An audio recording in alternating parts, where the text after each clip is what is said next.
at an early age, my father was born in Italy. I was in school over there. It was in Florence, Italy, and this classical guitarist came to play in my school. The school invited him to come and play, and I don't even know at this point if he was even a professional player. He just came and played, and I remember he did Studios and I don't know, some other pieces, and I was mesmerized by what a guitar could do, because at that age, you hear people strumming, or you know what I'm saying? When I heard what he was doing on that, I just thought, oh my God, that's just beyond belief. I want to do that. And I had no idea it would lead to actually having a career in it, but that's what started it. I mean, literally, I went up to the guy and I said, can I take some lessons from you? And he actually told me, he said, well, really, I'm not good enough to teach you, but I'll introduce you to my teacher. And he was he was one of the most respected guitarists in Italy. His name was Sergio Notaro. He had studied with Segovia, and Segovia had written a nice letter for him. And so I had studied in Italy with him for all those years. And then when I got to the point where I could actually play something, he said, let's go to Spain. And we spent about 4 months between one place. Jose Tomas was teaching in Alicante, went to Madrid with a letter from him to get a good Ramirez, and then from there went up to Santiago. I mean, that was essentially the beginning of, my relationship with Segovia.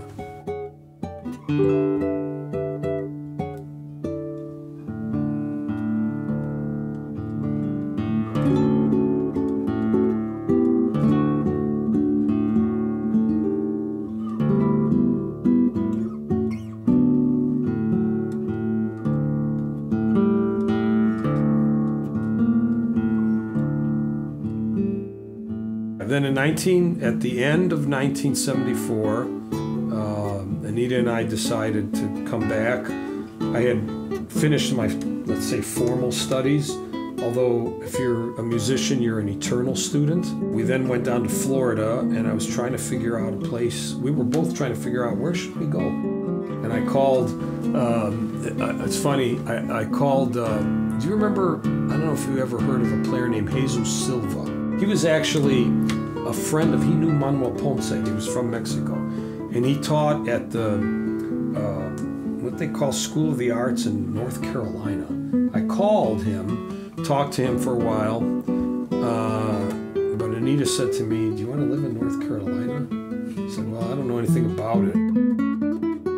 I had met some people when I was in Santiago who lived here in Dallas. I actually called Michael Lormer, who was in California. Anyway, we decided to come here because everybody said there was a lot of opportunity here in Texas and here in Dallas. And actually, there was somebody who asked me to come and play at Richland College, We both came, and we just kind of as an experiment, let's see. And we ended up staying. So, because then I started teaching at when they opened up the college, Brookhaven, and at Texas Women's University.